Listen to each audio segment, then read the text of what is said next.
Hello അസ്സലാമലൈക്കും എല്ലാവർക്കും സുഖം വിശ്വസിക്കുന്നു. അപ്പോൾ നമ്മളിന്ന് വന്നിട്ടുള്ളത് നോമ്പ് വിശേഷങ്ങളുണ്ട്. നോമ്പ് വിശേഷത്തിൻ്റെ കൂടെ നമ്മൾ സോപ്പിൻ്റെ പരിപാടി ഉണ്ടല്ലോ, അറിയാലോ. പുതിയ സബ്സ്ക്രൈബേഴ്സ് കുറേ പേര് വന്നിട്ടുണ്ട്, അവർക്കൊന്നും ചിലപ്പോൾ അറിയില്ലായിരിക്കും. അപ്പോൾ ഞാനിങ്ങനെ സോപ്പ്, പീറ്റിപ്പൊടി, മുഖം വെളുക്കാനുള്ള പീറ്റിപ്പൊടിയൊക്കെ കൊടുക്കുന്നുണ്ട് കേട്ടോ. അപ്പോൾ നമുക്ക് കുറച്ച് സോപ്പിന് ഓർഡർ ഇട്ടിട്ടുണ്ടായിരുന്നു. അപ്പോൾ നമ്മൾ ഇതിൻ്റെ ഇടയിൽ കൂടി സോപ്പും കൂടി ചെയ്താൽ കേട്ടോ. ഇതിപ്പോൾ ആര്യവേപ്പിൻ്റെ സോപ്പാണ് കേട്ടോ. പിന്നെ ക്യാരറ്റ്, അതുപോലെ പപ്പായ, ബീട്രൂട്ട്, അലോവേര, ഇതിൻ്റെയൊക്കെ സോപ്പിന് ഓർഡർ വന്നിട്ടുണ്ടായിരുന്നു കേട്ടോ. അപ്പോൾ അതും നമ്മൾ ഇതിൻ്റെ ഇടയിൽ കൂടി ഉണ്ടാക്കിക്കൊണ്ടിരിക്കുകയാണ്. അപ്പോൾ നിയാമോൻ അതൊക്കെ പാക്ക് ചെയ്ത് തരും കേട്ടോ. നിയായും നിസായും പാക്ക് ചെയ്യാറുണ്ട്. അപ്പോൾ നിങ്ങൾക്ക് ഇതൊക്കെ ആവശ്യമുണ്ടെങ്കിൽ നിങ്ങൾ ഈ താഴെ കാണുന്ന നമ്പറിൽ കോൺടാക്ട് ചെയ്താൽ മതി കേട്ടോ. അപ്പോൾ നമുക്ക് വാട്സപ്പ് ചെയ്താൽ മതി കേട്ടോ. അപ്പോൾ നമുക്ക് നിങ്ങൾക്കും ഇത് കിട്ടുന്നതാണ് കേട്ടോ. പിന്നെ പീറ്റിപ്പൊടി ഉണ്ട്. പീറ്റിപ്പൊടി മുഖം വെളുക്കാനും മുഖത്തെ കറുത്ത പാടുകളൊക്കെ പോകാനായിട്ട് പീറ്റിപ്പൊടി എന്ന് പറഞ്ഞൊരു പൊടിയുണ്ട് കേട്ടോ. അപ്പോൾ വാട്സപ്പ് ചെയ്യുകയാണെങ്കിൽ കൂടുതൽ ഡീറ്റെയിൽസൊക്കെ പറയാം കേട്ടോ. അപ്പോൾ ഞാൻ പിന്നെ അതൊക്കെ കഴിഞ്ഞിട്ട് നമ്മളൊരു ജീരകക്കഞ്ഞി ഉണ്ടാക്കിയിട്ടുണ്ട്. അതിൻ്റെ ഒരു വീഡിയോ കണ്ടിട്ട് കേട്ടോ. ഈ നോമ്പുകാലമായാലേ എല്ലാവരുടെ വീട്ടിലും ഉണ്ടാക്കുന്ന ഒരു കഞ്ഞിയുണ്ട്, ജീരകക്കഞ്ഞി.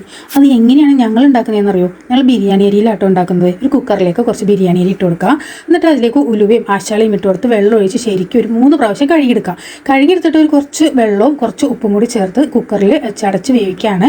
വെന്ത് കഴിയുമ്പോഴേക്കും നമുക്കിതാ ഒരു 3 വിസിലട്ടോ, ഒരു 3 വിസിലേയും ഓഫ് ചെയ്യുക. ആ സമയം കൊണ്ട് നമുക്ക് തേങ്ങയും ചെറിയ ഉള്ളിയും വെളുത്തുള്ളിയും ജീരകവും കൂടി ഒന്ന് അരച്ചെടുക്കുക. 3 വിസിലൊക്കെ കഴിഞ്ഞ് അതിൻ്റെ വിസിലൊക്കെ പോയി കിട്ടിയിട്ടുണ്ട്. ശരിക്കും ഈ ഒരു അരി നല്ലോണം ഉടച്ചെടുക്കുക. എന്നിട്ട് ഉടച്ചതിന് ശേഷം ഈ തേങ്ങ അരച്ചത് അതിലേക്ക് ഒഴിച്ചു കൊടുക്കുക. ആവശ്യത്തിനുള്ള വെള്ളം കൂടി ഒഴിച്ചു കൊടുത്തിട്ട് കുറച്ച് മഞ്ഞപ്പൊടിയും കൂടി ഇട്ട് കൊടുക്കുക. കഞ്ഞിയാണല്ലോ, നല്ലോണം ഇളക്കി തിളപ്പിച്ചെടുക്കുക. എന്നിട്ട് നമ്മൾ ചട്ടി മാറ്റി വെച്ചിട്ട് ഒരു ചട്ടി വെച്ചിട്ട് അതിലേക്ക് കുറച്ച് ചെറിയ ഉള്ളിയൊക്കെ ഇട്ട് നല്ലവണ്ണം നെയ്യിലേക്ക് ചെറിയ ഉള്ളിയൊക്കെ ഇട്ട് നല്ലവണ്ണം മൂപ്പിച്ച് ഇതിലേക്ക് ഒഴിക്കുക. ഇതൊന്ന് ഇളക്കി തിളച്ചൊക്കെ കഴിഞ്ഞതാണ്. നല്ലൊന്ന് ഇളക്കി യോജിപ്പിച്ച് എടുത്തിട്ട് നമുക്ക് സെർവ് ചെയ്യുകയാണെങ്കിൽ ഉഗ്രം കഞ്ഞിയാട്ടോ. ഇതുപോലെ ഒന്ന് ഉണ്ടാക്കി നോക്കണേ. അപ്പോൾ ജീരകക്കഞ്ഞിയുടെ റെസിപ്പിയൊക്കെ കണ്ടോ? ജീരകക്കഞ്ഞി നിങ്ങൾ ഇങ്ങനെയൊക്കെയാണ് ഉണ്ടാക്കുന്നത്, നിങ്ങൾ ഉണ്ടാക്കാറുണ്ടോ എന്നൊക്കെ കമൻറ്റ് ചെയ്യണം കേട്ടോ. അപ്പോൾ പല സ്ഥലങ്ങളിലും പല രീതിയിലാണ്. ചിലവർ ഇങ്ങനെ കുത്തിരിയൊക്കെ വെച്ചിട്ടുണ്ടാക്കും. പിന്നെ നെല്ല് കുത്തിയ അരിയില്ലേ, ആ അരി ഇങ്ങനെ നുറുക്കരി ഇട്ടൂലേ, അത് വെച്ചിട്ടുണ്ടാക്കും. പച്ചരി വെച്ചിട്ടുണ്ടാക്കും. സാധാരണ അരി വെച്ചിട്ടുണ്ടാക്കും. ബിരിയാണി അരി വെച്ചിട്ടുണ്ടാക്കും. നമ്മളിപ്പോൾ ഇവിടെ ഇങ്ങനെയൊക്കെയാണ് ഉണ്ടാക്കുന്നത് കേട്ടോ. അപ്പോൾ ഇതുപോലെ ഉണ്ടാക്കിയിട്ടില്ലെങ്കിൽ ഒന്ന് ഉണ്ടാക്കി നോക്കണം കേട്ടോ. വളരെ ടേസ്റ്റാണ്, ഒന്നും പറയാനില്ലാത്ത ടേസ്റ്റാട്ടോ. അപ്പോൾ നിങ്ങൾ ഉണ്ടാക്കിയൊക്കെ നോക്കണം കേട്ടോ. പിന്നെ അപ്പോൾ ഇതിൻ്റെ കൂടെ ഒരു പയർ തോരനോ അങ്ങനെയൊക്കെ ഉണ്ടെങ്കിലും വളരെയധികം നല്ല ടേസ്റ്റാണ് കേട്ടോ. അപ്പോൾ അതാ നമ്മുടെ പൊട്ടുവെള്ളരി തീർത്താകെ എപ്പോഴും പൊട്ടുവെള്ളരി ഉള്ളൂ എന്ന് വിചാരിക്കുന്നുണ്ടാവില്ലേ. എന്താ ഒരെണ്ണം വാങ്ങിച്ചാൽ നമുക്ക് നോമ്പല്ലേ, നോമ്പിൻ്റെ സമയത്ത് മാത്രമാണല്ലോ നമ്മൾ കുടിക്കുള്ളൂ. അതുകൊണ്ട് തന്നെ പിന്നെ ബാക്കി ഉണ്ടാവും. ഒരു കഷ്ണം മതി, അന്നേരം കൂടുതലുണ്ടാവും. അതാണ് കേട്ടോ. പിറ്റേ ദിവസമൊക്കെ നമ്മളിത് കാണിക്കുന്നത്. ഇവിടെയാണെങ്കിൽ നല്ല ഇഷ്ടമാണ്. പിന്നെ നമ്മൾ ശരീരത്തിന് വളരെയധികം നല്ലതാട്ടോ. നല്ല തണുപ്പാണ് ഈ സാധനം. അതുകൊണ്ട് തന്നെ ഈ ചൂട് കാലത്ത് വളരെയധികം നല്ലതാട്ടോ. പിന്നെ ഇതാ നമ്മൾ ചായയൊക്കെ ഇട്ടു. ഇന്ന് ഞാൻ കടികളൊന്നും ഉണ്ടാക്കിയില്ല കേട്ടോ.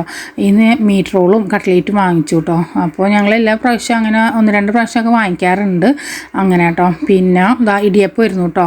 ജിബ്രൂട്ടിന് ചിക്കനൊക്കെ തിന്നതേ മുഖം കഴുകാട്ടോ. ചിക്കനൊക്കെ ഇപ്പോൾ ഡെയിലി ഉള്ളതുകൊണ്ടേ അവനിക്ക് ഒരേ കഷ്ണം ഞങ്ങൾ വേവിച്ചു കൊടുക്കും. അന്നേരം അതൊക്കെ കഴിച്ച് പുള്ളി മുഖമൊക്കെ കഴുകിയിരിക്കുകയാണ്. പിന്നെ ഇതാ ഞാൻ ഇടിയപ്പത്തിൻ്റെ പരിപാടിയൊക്കെ തുടങ്ങാം കേട്ടോ. അപ്പോൾ നമ്മുടെ ചാനലിലേക്ക് ഒത്തിരി പേര് കൂട്ടുകാർ നമുക്ക് പുതിയതായിട്ട് വന്നിട്ടുണ്ട് കേട്ടോ. അപ്പോൾ എല്ലാവരും ഒന്ന് ഇഷ്ടപ്പെട്ടാൽ ലൈക്ക് ചെയ്യാനായിട്ട് മറക്കരുത്. സബ്സ്ക്രൈബ് ചെയ്യാതെ കാണുന്ന കൂട്ടുകാരൊന്ന് വേണം കേട്ടോ. ഞാനപ്പോൾ ഇന്ന് ചിക്കൻ കറി വെച്ചത് വറുത്തരച്ച ചിക്കൻ കറി കേട്ടോ. നമ്മൾ പണ്ടൊക്കെ വെക്കൂലേ, കോഴി വറുത്തരച്ച് വെക്കണം എന്നൊക്കെ പറയൂലേ, ആ ഒരു ചിക്കൻ കറി. പക്ഷേ നല്ല ടേസ്റ്റായിരുന്നു കേട്ടോ. പിള്ളേർക്കൊക്കെ നല്ല ഇഷ്ടമായി. അപ്പോൾ അന്നേരം ഇന്ന് എനിക്ക് കറി വേണ്ട, എനിക്ക് അതിൽ കറി ഇരിപ്പുണ്ട് കേട്ടോ. അപ്പോൾ അന്നേരം ഇത്രയൊക്കെയാണ് കേട്ടോ നമ്മുടെ ഇന്നത്തെ വിശേഷങ്ങൾ. അപ്പോൾ അൽഹംദുലില്ലാ അങ്ങനെ ആ നോമ്പൊക്കെ കഴിഞ്ഞു. നമ്മൾ ഇടിയപ്പവും കറിയൊക്കെ കൂട്ടി കഴിക്കാൻ കേട്ടോ. പിന്നെ അതൊക്കെ കഴിഞ്ഞിട്ടാണ് നമ്മൾ തറാവീഹ് നിസ്കരിക്കാൻ നിൽക്കണം കേട്ടോ. അതൊക്കെ കഴിഞ്ഞു. ഇത്രയൊക്കെയാണ് നമ്മുടെ ഇന്നത്തെ വിശേഷം. ഇപ്പോൾ ഇഷ്ടപ്പെട്ട എല്ലാവരും ലൈക്ക് ചെയ്യാനായിട്ട് മറക്കരുത് കേട്ടോ.